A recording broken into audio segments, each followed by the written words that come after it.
Hello, my name is Patrick, and welcome to an introduction to unit testing using Java. These are the tools and dependencies that I'll be using in this video. Feel free to replace these with ones that you prefer, but following the same dependencies will make the video easier to follow. Our program is going to be rather arbitrary, but it'll do the purpose of giving us something to test. We're going to output all unique active TV users on a form to a file. An active TV user is defined as a user who has an email that ends in .tv and at least one comment which is over 150 characters. Here's the general design, keeping it as simple as possible. We're going to call the JSON placeholder API to grab some data. We're going to do some business logic and then store the results to storage, which could be a database or really anything. I'm using file storage to keep things simple. There's going to be three parts to this video. We're first going to create a non-testable implementation of the project and then refactor that into testable code, which should give a good contrast between the difference of testable and non-testable code. And then we're going to write and run unit tests. A quick definition for a unit test. Single unit test will test a single logical component of your code in memory only and runs extremely fast, magnitude of milliseconds to run each test. You should comfortably be able to have unit test suites with hundreds and hundreds of unit tests. All right, let's get into it. So we're going to start by creating a new project in IntelliJ. I'll be using Java 11 and a Maven project. Make the group ID my channel name, and the artifact ID will be, say, active TV users. This looks fine. That's going to create the project in a new window. I'm going to enable auto import for Maven. And we can see our POM file here for our project. I'm going to copy and paste in our dependencies. We don't need to go through all of that, but I'll quickly go through what it is. So I'm going to tell Maven that I'm using Java 11. And then here's my imports for Testng, Mockito. Mutables I'm not using anymore. Just JSON. So 3 dependencies here on our Maven project, and Maven will go grab those for us. We're going to be using JSON placeholder API for our data, and we'll be using the comments API. So you can get an idea of the structure here. We have a post ID, name, email, and body to each comment. And what we're looking for is emails that end in .tv and have longer comments. So I'm going to grab one of these as an example for us. Then we can start by creating a class to hold this data. We'll call this comment. I'm going to copy in what it looks like, and then we'll just make the class equal this. So we're going to have an int for our post ID, int for our ID, string for our name, we have a string for an email, and a string for our body. I'm going to go ahead and make all of these private. I held middle click to enable multiple cursors. Now I'm going to have IntelliJ generate constructor, and also going to have it generate getters for all of the members, as well as our overrides for hash code equals into string.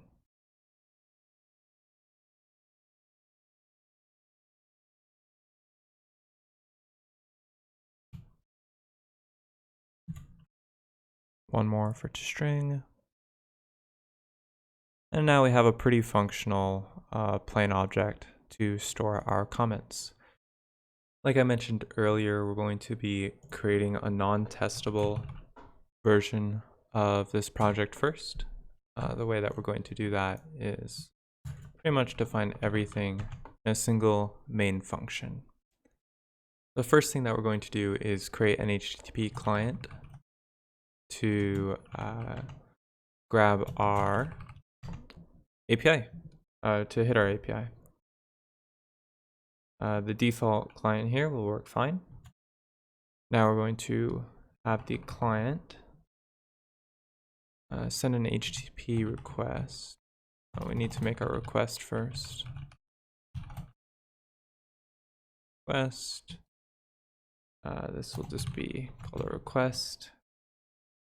We can probably use a builder with URI. We'll create that from our string. And this will be the destination to the comments URL. We need to build this object as well. This. Send that request. It also wants a response handler. We just want a string response handler. So this will be body handlers of string. It's going to throw some IO exceptions, and we also want to grab our response. Let's go ahead and start parsing out this response to our comment class. We're going to use JSON for our serialization. We're going to first get the response body as a JSON array. Response body, response dot. I don't need this string. I can just say JSON dot from JSON. I want a response dot body. I want a JSON array dot class. Comments. I should also prefix with this with JSON comments. That looks better. I'm going to iterate over each comment and convert that into a comments class. I'm going to have a list of comment.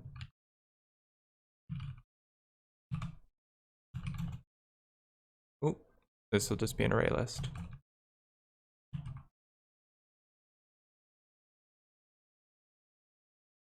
So for each comment, we'll convert it.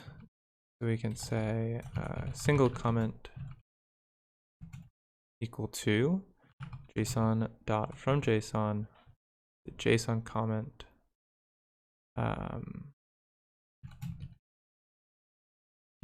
comment dot class,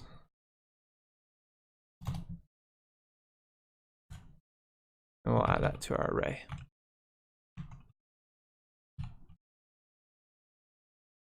So the next step is, I should just write some comments. Call the API and get data. Step 1. Step 2 is our business logic. We want all unique emails. We'll say all unique names where emails end in .tv and comment has at least one comment over 150 characters. So for the unique part, I'm going to use a set. That way we don't have to worry about the uniqueness. And then we're going to iterate over all of our comments. If the comment dot get email is we want ends it with .tv, and comment dot get body dot length is greater than 150. We're going to add names dot add this comment dot get name. Next step is to output results to a file. I'm going to get this set of strings into a single string, just separated by new lines. So string file output is going to be equal to names. I'm just going to call reduce here, and this takes a binary function where we can separate these by a new line.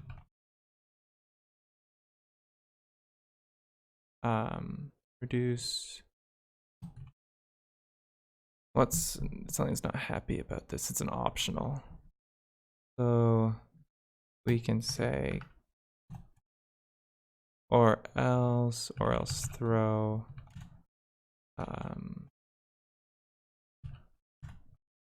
let's throw a runtime exception if it can't reduce. For now, we can do files dot write a string.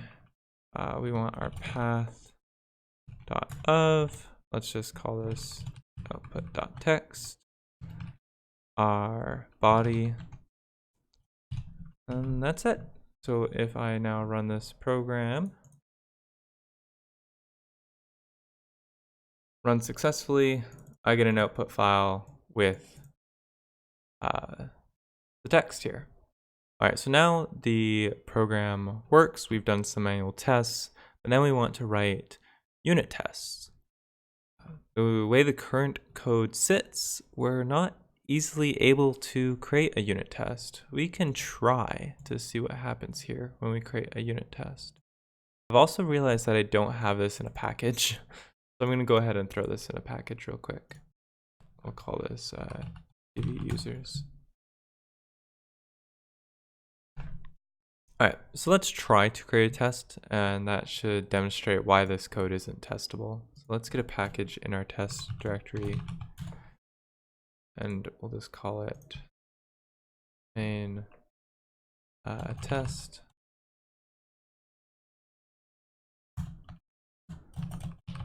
Every test method is annotated with the test annotation. Let's just test main for now. All right.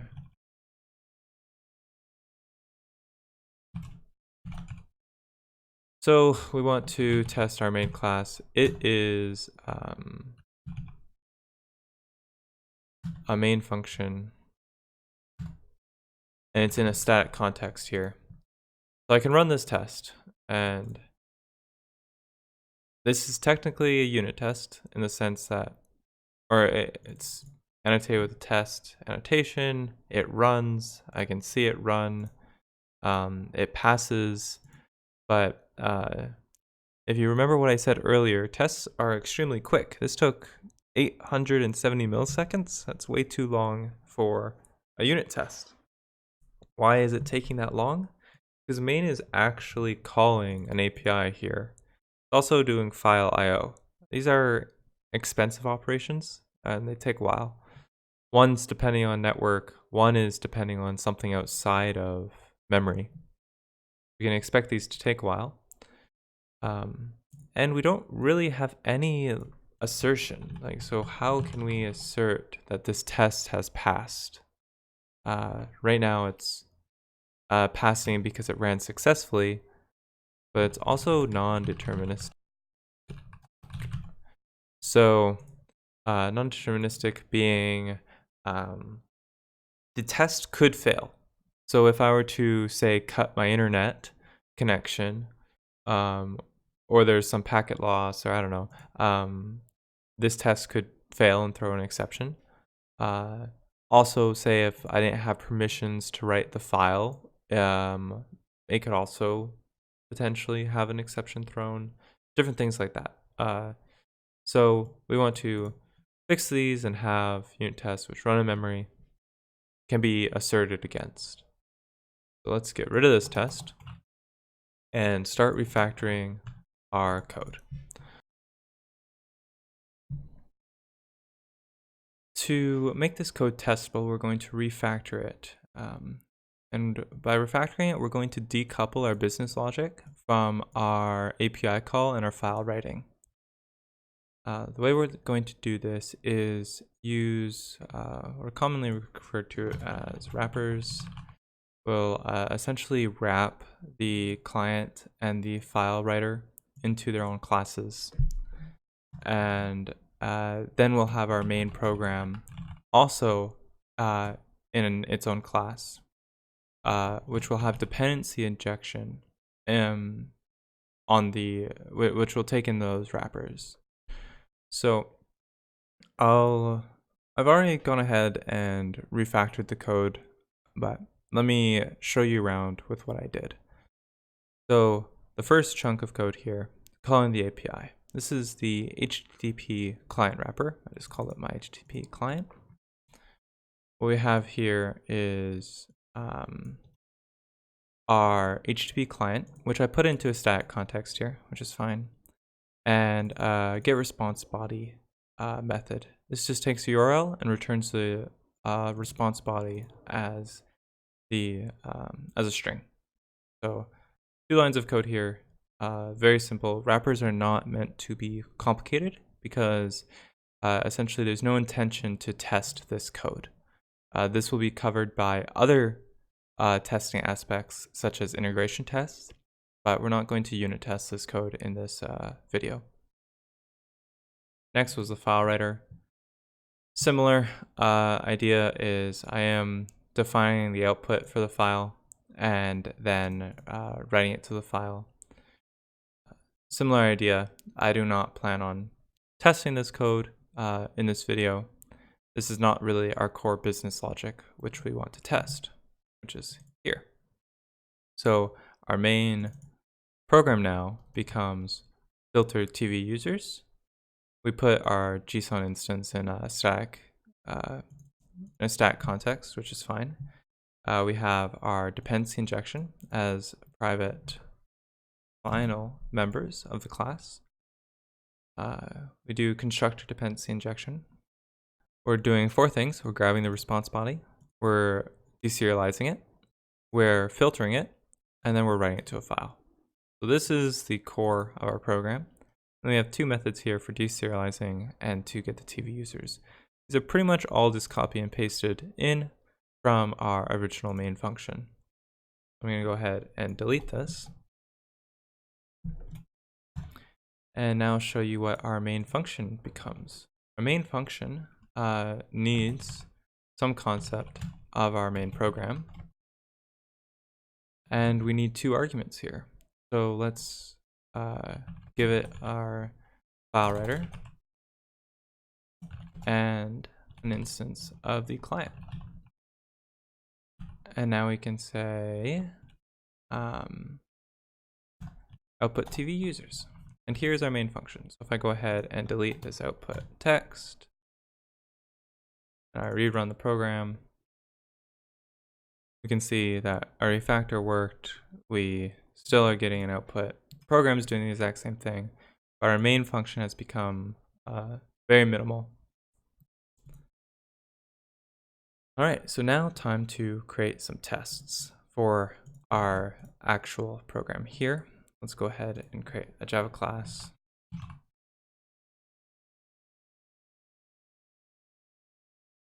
And let's make a test to confirm that all users are unique. Make sure there are duplicates are handled.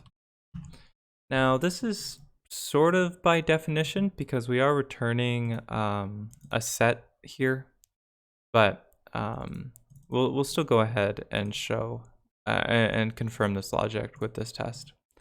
Each test should be very specific. You don't want a single test testing multiple different parts of your code.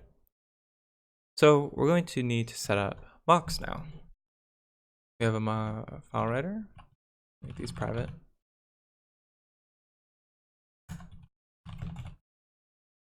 Ooh, we want HTTP client. And Mockito will do a lot of work for us here. So I can just say at mock and at mock, and these will be mocked. So essentially Mockito will just return null. It won't throw exceptions here. And we can tell Mockito what to do when certain methods are called here. To set up Mockito with Testng for these annotations, we do need to have a before. Let's just do before method.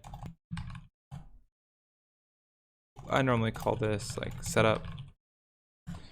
And then we want to initialize our annotations. Mockito annotations dot initialize mocks on this class. So we're back to our unit tests. There's 3 steps: arrange, act, assert. You should have these 3 steps in every single test. First step is, well, normally what I first do is I act. So in our setup, we are going to create a new file writer, or our new our class under test.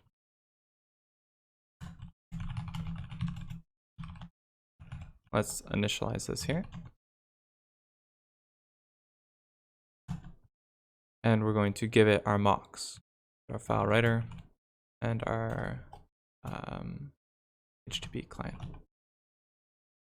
No, I messed up what variable I'm running it to.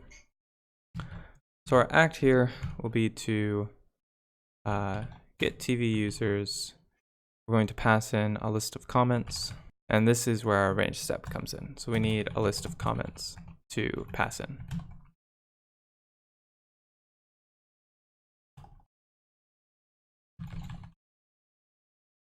I'm going to go ahead and quickly make a convenience constructor for us with just the email, name, and body.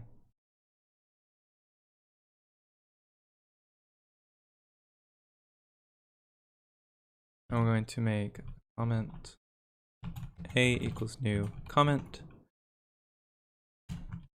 The name will be Patrick. We can have the email as pat.tv. And the body, we need over 150 characters of text. So let's grab. So we have comment A. Let's make another comment. B. Same name. So we're going to have essentially 2 comments. We'll add both. Add A. Add B. We pass in comments. We're going to get TV users, and we can assert that there should only be 1. So let's assert dot equals. We have actual in our size. So our actual is TV users dot size, and we're expecting 1.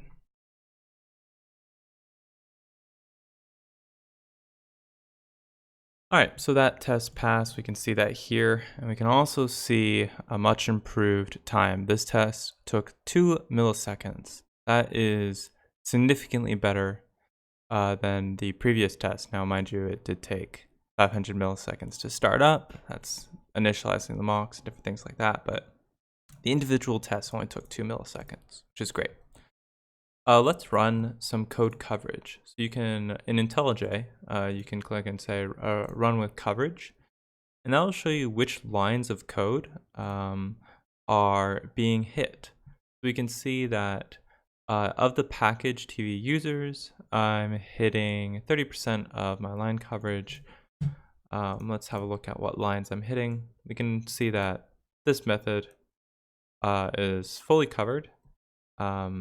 And I don't really have coverage on these methods here. Let's go ahead and write a unit test for our output TV users, the main program. This is where our dependency injection is really going to come in handy. So let's create another test. Void output TV users. So what we're going to do is just run an example run of the test. So we can say filter TV users dot output TV users. It's going to throw some exceptions, and it doesn't really return anything. So this is our ACK step, right? But we're missing assert, and we're arrange is sometimes optional, but we're going to probably need to arrange some stuff here as well. So in the test, I can have a string just for let's have this in method. We'll call this response body.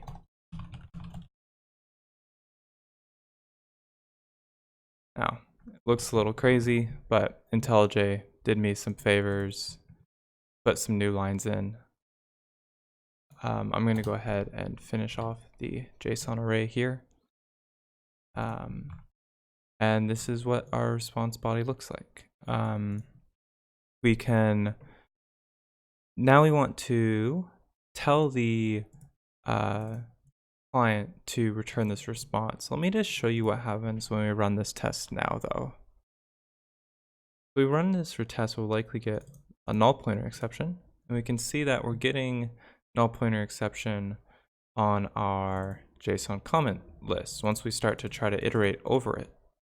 So what's happening is, I know what's happening here, but let's say we don't. I can put a debug point. Just another great part about unit tests is the ease of debugging our code. We've hit our debug point. We can see that our JSON comments is null.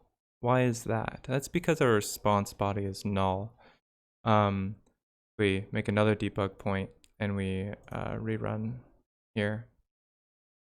We can see that our response body is null. That's because mocks by default are just going to return null. So we want to tell Mockito, hey, I have this response body that I want to respond with. And we can use Mockito.when. I like to do static imports for Mockito. It makes it very easy to write these sort of definitions. So when we say HTTP client.get response body, I'll just say any string, then return my response body. Great. So now I can run this again with debug, and we'll see that our response body is no longer null. Response body is what we expected here, and if I keep moving forward, we get some deserialization. Oh, okay, so the test did pass now. So this makes it so the test passed, but we want to assert still. So the question becomes, what are we expecting? We're expecting that the file writer receives a set of strings. Now, the strings being the names of the comments. We might want to adjust our response body here a little bit to actually have some of these endin.tv. So we have Gardner.tv here as the first post will be included and the second post won't be included. That's what we want to assert against. So this becomes a little weird. What we want to do is grab this argument. This is called argument capture in Mockito. We essentially want to say this mock, what was passed to this mock. That's where we use an argument capture. Argument captures also have annotations. So I can make argument capture, and it needs to be the same type of the parameter. So it's a set of strings. We'll call it names captor. After this. Now we need to have the captor actually go and capture the parameter. We use verify for that. So we're going to verify that the file writer, when it calls write users to file, we're going to pass it the name captor, and we're going to say capture. And then the output file will just say any string for now. So this will verify that this method is called, and then whatever parameter it is called with, we'll grab into this captor. To get the value, we can just say name capture.giveValue, names. Now we can make an assertion. We can assert that the names.size is equal to 1. We can make another assertion that our name here is this, because this is the .tv user. We're expecting that this is the name here. So the name next. Let's make sure it's equal to this. Let's go ahead and run the test. It failed. So it expected 1, but found 0. So a few things could be happening. Maybe the string isn't long enough. That would make sense. This is very close. I think these double quotes are just not quite enough. Let's just add some text here and rerun. Hey, it passed. So there we go. It was just a little under 150 characters, the body. So now we've done some unit testing where we're actually mocking out our dependencies. We're no longer making any network calls, and we're not writing to a file, but we're still seeing, we're still defining what the response to the network call is, and we're asserting against whatever we're writing to the file or would be writing to the file. Let's go ahead and run everything with coverage again. See that both of our tests pass. We can see that we now have 100% line coverage on our class under test, which is great. But I do want to talk a little bit about how line coverage is not essentially the end all and be all to unit testing. Line coverage is a good sign of unit testing. Like 100% coverage can mean that you definitely have unit tests, which is a good sign, but it does not mean that you have full test coverage. For example, the code that I've written here does not do much validation, and it's expecting really good input. This code very quickly falls apart if I pass it bad input. For example, let's make get TV users not happy. So I can test public void handle bad input. Let's do our act step and say filter TV users dot get TV users, and let's pass a list of comments. I'm just going to copy some arrange step from up here. But in this arrange step, I'm going to pass the, let's see, how can we break this? Yeah, this works. Let's pass the email as null.